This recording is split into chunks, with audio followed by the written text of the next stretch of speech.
The sound is unmistakable.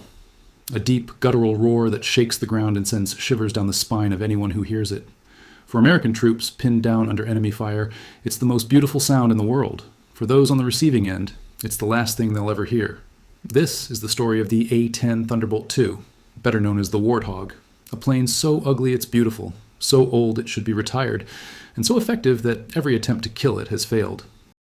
This is the story of how the Pentagon has spent decades trying to eliminate its most successful close air support aircraft, and why, after 50 years, the Warthog refuses to die. If you appreciate stories about military innovation and the real battles fought in the halls of the Pentagon, please hit that like button and subscribe to our channel. Your support helps us bring you more in-depth investigations into the weapons and warriors that shape our world. The year is 1972. The Vietnam War is grinding toward its bloody conclusion, and the United States Air Force has a problem. Their fast, sleek fighter jets, designed to dominate the skies in high-altitude dogfights with Soviet MiGs, are proving nearly useless at protecting troops on the ground.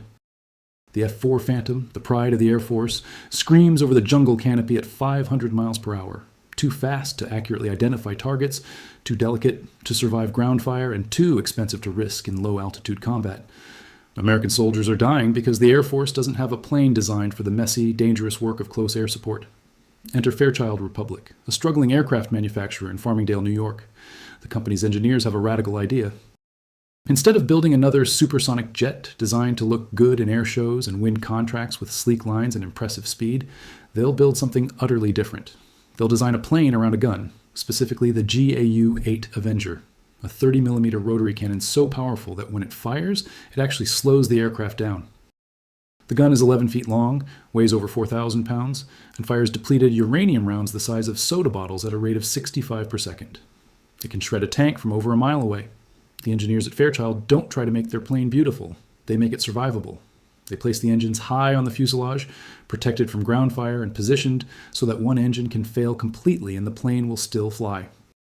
They build the cockpit from a titanium bathtub, armor thick enough to withstand direct hits from 23mm cannon fire.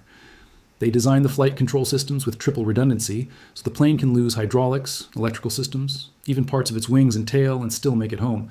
They make the landing gear deployable by gravity alone, so even a total systems failure won't prevent a safe landing. The result is an aircraft that looks like it was assembled from spare parts in someone's garage. It's slow, with a maximum speed of only 420 miles per hour.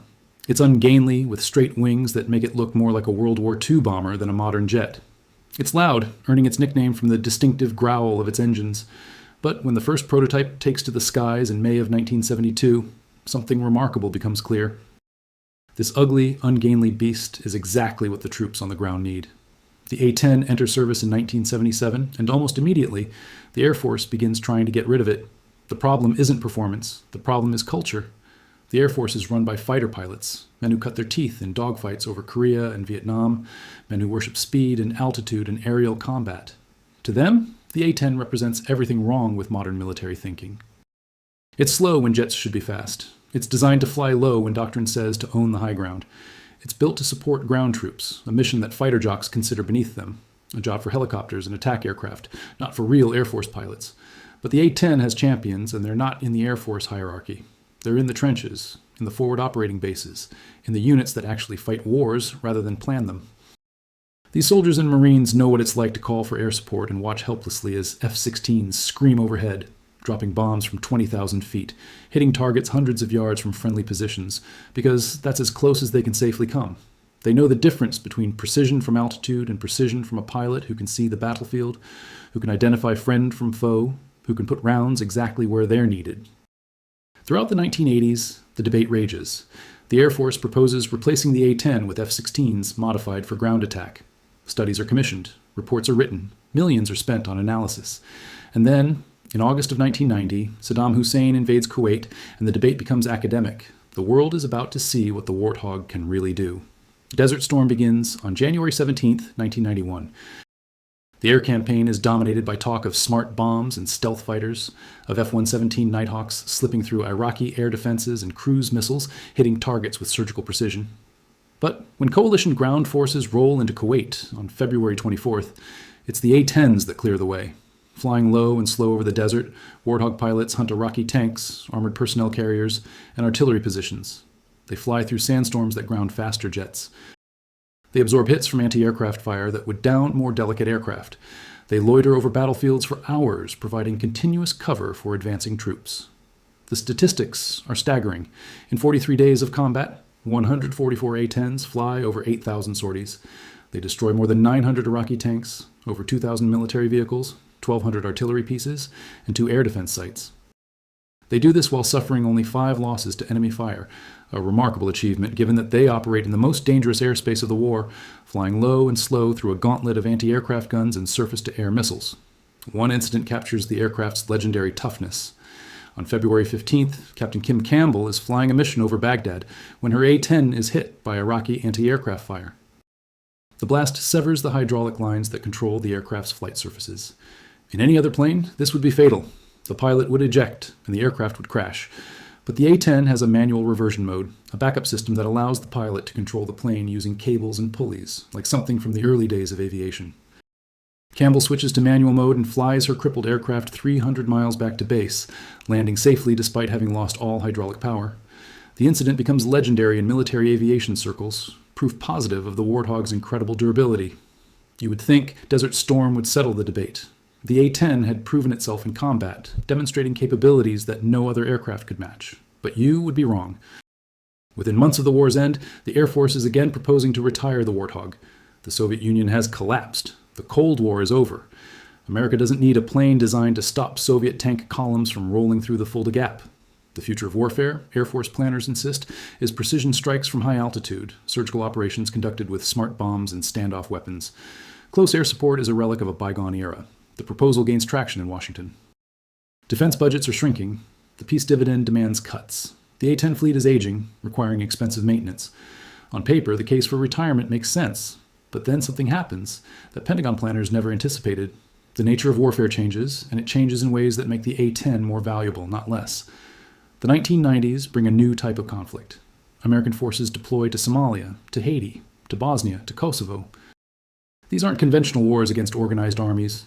They're peacekeeping missions, humanitarian interventions, counterinsurgency operations. The enemy doesn't mass tank formations in open desert. They hide in cities and mountains, blending with civilian populations, emerging to attack and then melting away. Fighting them requires aircraft that can loiter for hours, that can operate in close proximity to friendly forces and civilians, that can provide continuous surveillance and precision strikes. It requires, in other words, aircraft like the A-10. In Kosovo, during Operation Allied Force in 1999, A-10s proved invaluable. While NATO fast jets drop bombs from 15,000 feet to avoid Serbian air defenses, Warthog pilots fly low, hunting Serbian tanks and artillery hiding in forests and villages. They develop tactics for urban combat, learning to identify targets in cluttered environments, to distinguish between military vehicles and civilian trucks, between soldiers and refugees. It's demanding, dangerous work that requires skill, patience, and an aircraft capable of flying slow enough to see what's actually happening on the ground. And then comes September 11th, 2001, and everything changes again. The war on terror demands exactly the capabilities the A-10 provides. In Afghanistan and Iraq, American forces fight enemies who don't wear uniforms, who hide among civilians, who attack from buildings and caves and then disappear. Supporting these troops requires aircraft that can arrive on station quickly, stay for hours, and deliver precise firepower within meters of friendly positions. The A-10 excels at all of this. In Afghanistan's mountainous terrain, where Taliban fighters hide in caves and compounds, the Warthog becomes indispensable. Its ability to fly low and slow allows pilots to visually identify targets in complex terrain. Its armored cockpit protects pilots from the intense ground fire common in the restricted valleys and mountain passes. Its long loiter time means it can remain overhead during extended engagements, something fast jets burning fuel at prodigious rates cannot do. And its gun, that magnificent 30mm cannon, proves perfect for attacking cave entrances and fortified positions that bombs often miss. Iraq presents different challenges. Urban combat in cities like Fallujah and Ramadi demands aircraft that can operate in close proximity to civilians, that can respond instantly when troops take fire, that can put ordnance on target with absolute precision. Again, the A-10 excels. Pilots develop techniques for urban close air support, learning to use the aircraft's excellent visibility and low-speed handling to identify threats in dense city environments. They work directly with troops on the ground, sometimes in radio contact with individual squad leaders, providing fire support that's measured in meters, not hundreds of yards. The A-10 community develops a culture of excellence in close air support that becomes legendary among ground forces. Unlike many Air Force pilots who see ground attack as a secondary mission, Warthog pilots specialize in it. They train constantly with Army and Marine units, learning how ground forces operate, understanding their tactics and their needs.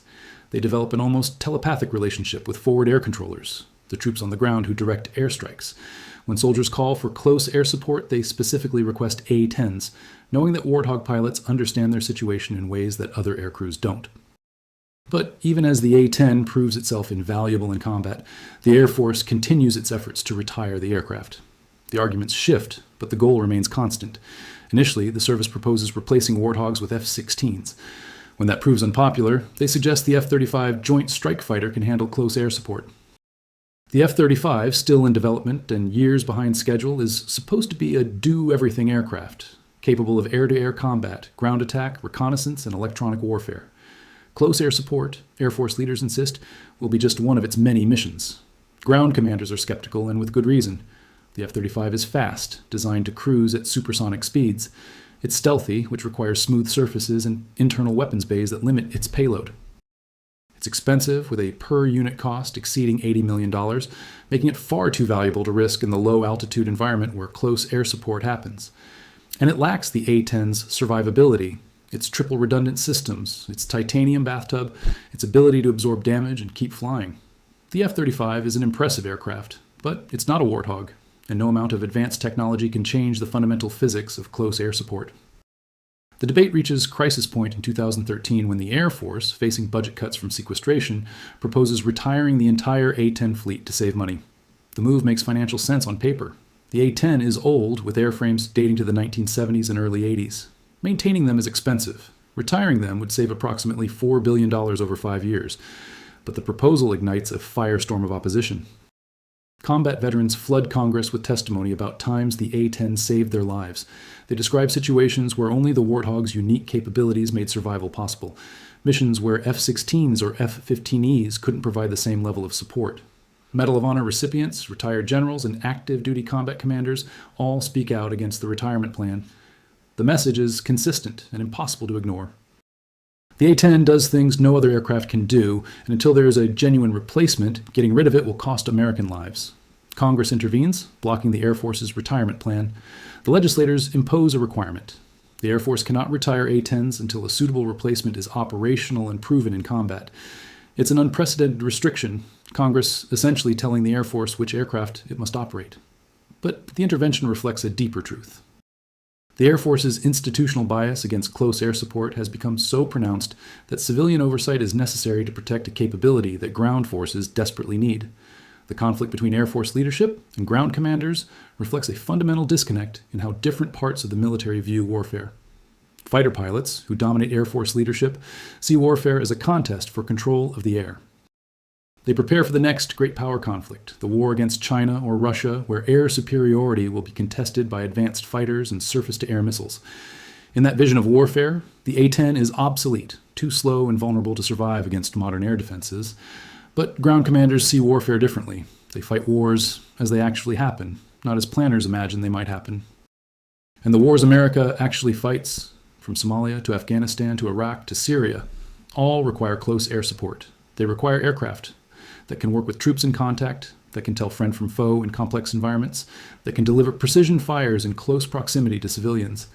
These capabilities have been critical in every significant American military operation for the past 30 years, and the A-10 provides them better than any alternative. The rise of ISIS in 2014 provides yet another proving ground. When the terrorist organization seizes vast territories across Iraq and Syria, the international coalition responds with an air campaign. Fast jets drop thousands of bombs, destroying ISIS vehicles, equipment, and facilities. But when it comes to supporting Iraqi and Kurdish forces retaking cities like Mosul and Raqqa, A-10s are in constant demand. The urban combat environment, with its mix of fighters and civilians, its complex buildings and narrow streets, requires the precise, low-altitude work at which the Warthog excels. Pilots describe the mission as both challenging and rewarding. They fly in environments where making the wrong decision could kill civilians or friendly forces. They spend hours overhead, watching battles develop, waiting for the moment when their firepower is needed. When they strike, it must be perfect, the right weapon on the right target at the right moment. It's a mission that requires skill, experience, and an aircraft designed for exactly this type of work. Throughout this period, the Air Force continues to seek ways to retire the A-10. They commission study after study, each attempting to prove that other aircraft can provide equivalent close air support. Each study reaches the same conclusion the previous ones did. No current aircraft can fully replicate the A-10's capabilities. The F-16 is too fast and burns fuel too quickly. The F-15E has better range, but costs far more to operate and lacks the A-10's survivability. The F-35, when it eventually becomes operational, proves capable but is too expensive and too precious to use the way ground forces use Warthogs. In desperation, the Air Force proposes a hybrid solution. They'll keep some A-10s in service while developing a light attack aircraft for permissive environments, situations where air defenses are minimal. The plan satisfies no one. Ground commanders point out that American forces often operate in semi-permissive environments, places where there are air defenses, but they're manageable. The A-10 is designed for exactly these conditions. A light attack aircraft would be too vulnerable, while keeping only a portion of the Warthog fleet would mean fewer aircraft available when needed. The debate becomes almost surreal in its contradictions. The Air Force argues the A-10 is too vulnerable to survive in a contested environment against a near-peer adversary, which is true. But then they propose replacing it with aircraft that are equally or more vulnerable to modern air defenses. They argue the F-35's stealth makes it survivable, but stealth is designed to help the aircraft penetrate to a target and escape, not to loiter for hours over a battlefield absorbing ground fire. The A-10's survivability comes from redundancy and toughness, from the ability to take hits and keep flying. These are very different approaches to very different missions. What the Air Force won't openly acknowledge is that the real issue isn't capability, it's culture and budget. Close air support doesn't fit the Air Force's institutional identity. Fighter pilots don't dream of flying slow, low missions in support of ground troops. They dream of aerial combat, of speed and altitude and technological dominance. Close air support is important, but it's not what inspires people to join the Air Force. And budgets are finite. Every dollar spent maintaining aging A-10s is a dollar not spent on new F-35s or next-generation bombers or whatever comes after. But ground forces don't care about Air Force culture or budget priorities. They care about survival. They care about having the right tool when their lives are on the line. And time and again, for nearly 50 years, that tool has been the A-10 Warthog. As the debate drags into the 2020s, the Air Force finally accepts reality. The A-10 is going to be around for a while longer. Instead of fighting for retirement, they begin investing in upgrades. New wings are manufactured to extend the aircraft's service life into the 2040s. Avionics are modernized, giving the aircraft improved targeting and navigation systems. Weapons capabilities are expanded, allowing A-10s to employ precision-guided munitions and new missiles. The wing replacement program is particularly significant. The A-10's original wings, designed for a service life of 8,000 hours, have been flying for nearly 40 years. Cracks and fatigue are common. But rather than taking this as an opportunity to retire the fleet, Boeing is contracted to build new wings that will keep the aircraft flying for decades more. It's an admission, however grudging, that the Warthog is here to stay. The story of the A-10 is more than just the story of an aircraft. It's a story about institutional culture, about the difference between what looks good on paper and what works in reality, about the gap between how military leaders think warfare should be conducted and how it actually unfolds. It's a story about the disconnect between the people who plan wars in Washington and the people who fight them in the dirt and mud of distant battlefields. The Warthog survives because it does something essential that nothing else can do as well. In an era of increasing technological sophistication, of artificial intelligence and hypersonic missiles and cyber warfare, there's still a need for an ugly, slow, ungainly aircraft that can fly low over a battlefield and put precision firepower exactly where troops need it. There's still a need for pilots who can see what's actually happening on the ground, who can make split-second decisions about when to shoot and when to hold fire, who can work hand-in-hand with soldiers and Marines fighting for their lives. Every few years, a new proposal emerges to retire the A-10. Every few years, the same arguments are made. The aircraft is old, it's expensive to maintain, it can't survive in a high-threat environment. And every few years, the same counter-arguments prevail. Nothing else can do what it does. Ground forces need it. Until there's a real replacement, retiring it is too risky. The latest proposal, floated in 2021, suggested retiring A-10s to free up funding for new aircraft. The response was predictable. Combat veterans testified before Congress. Military analysts published articles. Think tanks issued reports. And Congress, once again, said no. The Warthog would continue flying. What makes the A-10's survival remarkable is that it contradicts nearly every trend in modern military aviation. Aircraft are supposed to get faster, more sophisticated, more expensive. They're supposed to rely on standoff weapons and stealth rather than getting close to the enemy. They're supposed to be multi-role platforms capable of many missions, rather than specialized aircraft designed for one thing. The A-10 violates all these principles, and yet it endures because it's simply too good at its job to replace. There's something poetic about the aircraft that the Air Force never wanted becoming. The aircraft the Air Force can't get rid of. Designed by a struggling company built around a gun, assembled from ideas that contradicted military aviation orthodoxy, the Warthog has outlasted every aircraft that was supposed to replace it. F-111s are gone. F-4 Phantoms are gone. Even some F-16s from the same era have been retired. But the A-10 keeps flying, keeps fighting, keeps saving lives. The troops who depend on the aircraft understand its value in visceral, personal terms. They've been in situations where they were surrounded, outgunned, and desperate, when the sound of those twin turbofan engines was the most beautiful thing they'd ever heard. They've watched the Warthog circle overhead, absorbing fire meant for them, delivering precision strikes that turn the tide of battle. They've seen what happens when you have the right tool for the job versus when you make do with something that's almost right but not quite. As long as American forces are engaged in ground combat, as long as there are troops who need close air support, the debate over the A-10 will continue. The Air Force will keep proposing retirement. Congress will keep blocking it. Combat commanders will keep requesting it, and the Warthog will keep flying, ugly and slow and absolutely irreplaceable. The aircraft's longevity is a testament to the original designers who built it right the first time, engineers who understood that in combat, survivability and effectiveness matter more than speed or aesthetics. It's a testament to the maintainers who keep 40-year-old aircraft flying, despite parts shortages and budget constraints. It's a testament to the pilots who've mastered the art of close air support, who've turned an ungainly beast into a precision instrument, and it's a testament to the ground forces who've depended on it, who know from experience that when things go bad, the Warthog will be there. Behind these broad debates lie thousands of individual stories, moments when the A-10's unique capabilities made the difference between life and death. In Kandahar Province, Afghanistan, 2009, a Marine platoon found itself ambushed in a narrow valley. Taliban fighters held the high ground on both sides, pouring fire down on the trapped Americans. The terrain was too close, too vertical for fast jets to operate safely. But an A-10 pilot threaded his aircraft through the valley, below the ridgelines, engaging enemy positions with his gun while Marines directed his fire from just meters away.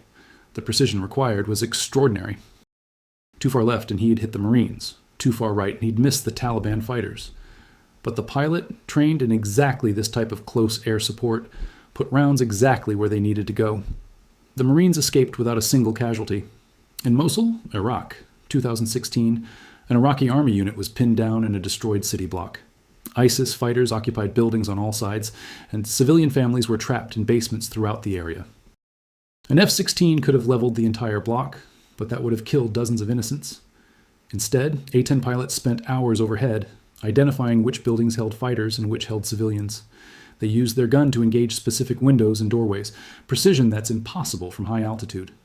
The Iraqi soldiers broke free, the civilians survived, and ISIS lost a key defensive position. It was exactly the type of mission the Warthog was designed for, exactly the type of mission nothing else could accomplish as well. These aren't exceptional cases. They're routine, happening hundreds of times in Afghanistan, Iraq, and Syria. Every combat deployment produces new stories of A-10s performing missions that other aircraft couldn't, but these stories rarely make it beyond the units involved. The Air Force doesn't publicize them because they undermine the argument for retirement. The troops who benefit don't have platforms to share them widely, and so the debate in Washington continues largely disconnected from the reality of combat, focused on budgets and capabilities matrices, rather than the lived experience of soldiers whose lives depend on close air support. The training pipeline for A-10 pilots reflects the aircraft's unique mission. Unlike fighter pilots who focus primarily on air-to-air combat with ground attack as a secondary role, Warthog pilots specialize in close air support from day one. They spend hundreds of hours training with ground forces, learning how Army and Marine units operate, understanding their tactics and their needs. They practice flying low and slow, developing the skills needed to operate safely at altitudes where most jets never venture. They master the GA-U-8, learning to employ the gun with precision that seems impossible for a weapon that fires so rapidly. The gun itself requires special technique. When the trigger is pulled, the recoil is so powerful that it actually slows the aircraft.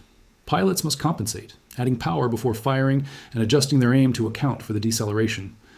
The sound inside the cockpit is distinctive, a deep buzz that pilots describe as almost alive. Outside the aircraft, the noise is terrifying, a ripping roar that announces death arriving at 4,000 rounds per minute. Depleted uranium rounds, each the size of a beer bottle, tear through armor like paper. A 2-second burst puts 130 rounds on target, more than enough to destroy any vehicle on Earth. But the gun is only part of the story. A-10s carry an impressive array of weapons. Maverick missiles for armored vehicles, 500-pound bombs for hardened targets, rockets for area suppression. And increasingly, precision-guided munitions, laser and GPS-guided bombs that allow the Warthog to engage with pinpoint accuracy. The aircraft's 11 hardpoints can carry 16,000 pounds of ordnance, more than many bombers from World War II. And unlike fast jets that drop their weapons and race for home, the A-10 can loiter, can reassess, can adjust fires based on what's actually happening on the battlefield. The communication between A-10 pilots and ground forces becomes almost telepathic with experience. Forward air controllers on the ground don't just call in targets. They develop relationships with specific pilots, learning their tendencies and capabilities. Some pilots are aggressive, willing to engage in extremely close proximity to friendly forces. Others are more conservative, preferring larger safety margins. Controllers learn who to call for which situations, creating an informal network of trust that spans continents and deployments. This relationship extends to the maintainers, the enlisted personnel who keep the aircraft flying. Working on A-10s is demanding. The aircraft are old, with parts that are increasingly difficult to find. Maintainers cannibalize grounded aircraft for components, fabricate parts that are no longer manufactured, and perform miracles of improvisation to keep the fleet operational. They take pride in this work, understanding that their efforts directly impact troops in combat. When an A-10 takes off for a mission, a dozen maintainers have worked to make that flight possible, each one knowing that their work might save American lives. The Air Force's struggle with the A-10 also reflects a deeper tension in how America thinks about military power. The dominant view in Washington sees future conflicts as high-tech affairs, wars fought with stealth aircraft and precision missiles, cyber attacks and electronic warfare. In this vision, America will dominate from a distance, using technological superiority to destroy enemies without putting forces at risk. It's an appealing vision, clean and efficient, wars won from air-conditioned command centers rather than muddy foxholes. But reality keeps intruding on this vision. America's actual wars are messy, complicated affairs fought in cities and mountains against enemies who hide among civilians and don't mass conveniently for destruction from altitude. These wars require ground forces, and ground forces require close air support. No amount of technology changes this fundamental reality. When soldiers are in contact with the enemy, when rounds are incoming and people are dying, they need help that's immediate, precise, and deliverable in close proximity. They need the A-10. The financial arguments for retirement are equally misleading. Yes, maintaining old aircraft is expensive, but the cost comparisons ignore crucial factors. An F-35 costs over $80 million per aircraft, compared to roughly $20 million for the latest upgraded A-10s. An F-35 costs roughly $35,000 per flight hour to operate, versus $19,000 for the Warthog. And critically, you can't use an F-35 the way troops use A-10s, flying low and slow, absorbing ground fire, loitering for hours over dangerous terrain. The F-35 is too valuable, too sophisticated, too vulnerable to risk that way. Moreover, the Air Force's cost estimates assume that retiring A-10s will save money that can be redirected to other priorities. But this ignores the cost of lost capability. How do you quantify the value of missions that only A-10s can perform? How do you measure the cost of casualties that result from having inadequate close air support? These aren't abstract questions. They have real answers measured in American lives, but they're answers that don't appear in budget spreadsheets. The international dimension of the A-10 story is equally interesting. Several allied nations have watched America's experience with close air support and drawn their own conclusions. Some have maintained their own dedicated ground attack aircraft, recognizing that multi-role fighters can't fully replace specialized platforms. Others have relied on American A-10s for close air support, assuming the Warthog will always be available. If the Air Force succeeds in retiring the aircraft, these nations will face difficult choices about how to provide close air support for their own ground forces. The technological evolution of warfare has actually made the A-10 more valuable in some ways. Modern conflicts feature increasingly sophisticated air defenses, systems that can detect and engage aircraft from great distances. Fast jets respond by flying higher and faster, staying outside engagement envelopes, employing standoff weapons. But this creates a gap at low altitude, space where aircraft must operate to provide effective close air support. The A-10's survivability features, its redundant systems and armored cockpit, make it better suited for this environment than aircraft designed for speed and stealth. Drone technology offers some capabilities for close air support, and armed UAVs have become increasingly common in recent conflicts. But drones have limitations that the A-10 doesn't. They're slower to respond to urgent requests, dependent on satellite links that can be jammed or interrupted, and lack the same ability to absorb damage and continue operating. Most importantly, they lack the human judgment that comes from having a pilot overhead who can see the battlefield, assess the situation, and make split-second decisions about when to engage and when to hold fire. In complex environments with civilians present, this judgment is irreplaceable. The Air Force's attempts to retire the A-10 have also revealed interesting dynamics about how the Pentagon makes decisions. In theory, military procurement should be driven by capability requirements identified by combatant commanders. In practice, decisions are often driven by institutional preferences, inter-service rivalries, and budget pressures that have little to do with actual combat needs. The A-10 saga shows what happens when these forces collide, when the people who fight wars have different priorities than the people who plan them. Congressional intervention in the A-10 debate is sometimes criticized as political interference in military matters. But it can also be seen as civilian oversight working as intended, elected representatives ensuring that military institutions serve the needs of the troops they command rather than their own institutional preferences. The question isn't whether Congress should defer to military expertise. It's what happens when military expertise, filtered through institutional bias, reaches conclusions that contradict the experience of combat forces. Looking forward, the A-10's future remains uncertain despite its repeated reprieve. The aircraft's champions are aging out of the military. The soldiers and Marines who fought in Iraq and Afghanistan, who experienced firsthand the value of effective close air support, are retiring. Younger officers, trained in an era of counterterrorism operations, may not fully appreciate the challenges of conventional warfare. And budget pressures are only increasing, making the cost savings from retirement more tempting. Throughout the aircraft's history, specific incidents have become legendary within the military community. During Operation Desert Storm, one A-10 pilot flew a mission with half a wing shot off. The aircraft so damaged that recovery seemed impossible. But the redundant systems kept working, the engines kept running, and the pilot brought the aircraft back to base. The photographs of that damaged Warthog, with metal twisted and sections missing, became proof of what the designers had achieved. They'd built an aircraft that could survive damage that would destroy any other jet. In Afghanistan, a pilot took ground fire that severed hydraulic lines and damaged flight controls. Warning lights filled the cockpit. Systems began failing one by one. But the A-10 kept flying. The pilot switched to manual mode using cables and pulleys to control the aircraft, and flew 200 miles back to base. Maintainers counted over 50 bullet holes in the aircraft, including rounds that had passed within inches of critical components. They repaired the damage, and the aircraft flew again within days. These stories matter because they demonstrate something that can't be captured in specifications or cost analyses. They show what happens when engineers design aircraft with the right priorities, when survivability matters more than speed, when function trumps form. The A-10 survives because it was built by people who understood that in combat, making it home matters more than looking impressive. Every damaged aircraft that returns to base validates those original design decisions made 50 years ago. Yet the fundamental realities that keep the A-10 relevant haven't changed. Ground forces still need close air support. The mission still requires aircraft that can fly low and slow, that can loiter for extended periods, that can engage with precision in close proximity to friendly forces. And nothing on the horizon can do this as well as the Warthog. The Air Force's own studies, conducted to justify retirement, keep reaching the same conclusion. There is no equivalent replacement. The latest upgrade programs suggest the aircraft will fly for decades more. New wings extend the airframe life into the 2040s. Modernized avionics improve targeting and communication. Enhanced weapons capabilities keep the aircraft relevant against evolving threats. These aren't the investments you make in an aircraft you plan to retire soon. They're investments in a platform you expect to operate for the long term. The pilots who fly the A-10 today do so with pride, understanding they're part of a tradition that stretches back to the aircraft's earliest days. They know the stories of Captain Kim Campbell bringing her crippled aircraft home on manual reversion. They know about the Desert Storm pilots who destroyed hundreds of Iraqi vehicles. They know about the countless unnamed missions in Afghanistan and Iraq and Syria, where Warthog pilots made the difference between life and death for troops on the ground. And they know that they carry this legacy forward, that their work continues a mission that has saved thousands of American lives. The maintainers take similar pride in their work.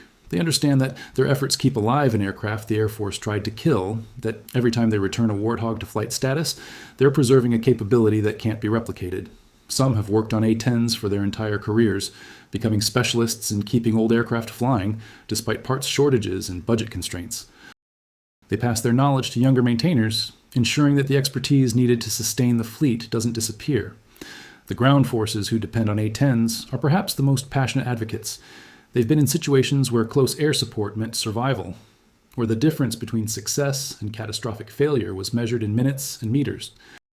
They understand that warfare isn't abstract, that capabilities discussions in Washington have life and death implications in distant combat zones, and they know, from direct experience, that the A-10 provides capabilities that nothing else can match. This creates an interesting dynamic. The Air Force leadership wants to retire the aircraft. Congress keeps blocking them. Combat commanders keep requesting A-10s for deployments. And the aircraft itself keeps flying, keeps fighting, keeps proving its value in every conflict where it's employed. It's a unique situation in military aviation, an aircraft that survives not because of institutional support, but despite institutional opposition. The A-10's story is ultimately about the gap between theory and practice, between how we imagine warfare and how it actually unfolds. In theory, modern conflicts should be fought with high-tech systems operating from safe distances. In practice, America keeps fighting wars that require troops on the ground, and those troops require close air support. In theory, multi-role aircraft should be able to handle any mission. In practice, specialized platforms often do specific jobs better. In theory, newer is better, faster is better, more expensive is better. In practice, the ugly, slow, relatively cheap Warthog keeps outperforming aircraft that cost 4 times as much. The Pentagon has tried to kill the A-10 Warthog for almost as long as it's existed. They've proposed retirement programs, commissioned studies, developed alternatives, and made every argument imaginable for why the aircraft should be phased out. They failed every single time, not because of politics or stubbornness or bureaucratic inertia, but because the Warthog does something essential that nothing else can do as well. It provides close air support with a level of effectiveness that can't be replicated. It keeps American troops alive in situations where other aircraft can't operate or can't deliver the same results. And until there's something that can do that job better, the A-10 will keep flying, keep fighting, and keep refusing to die. That's the real story of the A-10 Warthog, the aircraft that won't retire, the plane that's too ugly to die and too effective to kill. It's a story about capability over aesthetics, about function over form, about the unglamorous but absolutely critical work of supporting troops in combat. It's a story that continues to be written, one mission at a time, in the skies over wherever American forces are engaged. And it's a story that shows no signs of ending, because some things are simply too important to eliminate, regardless of institutional preferences or budget pressures.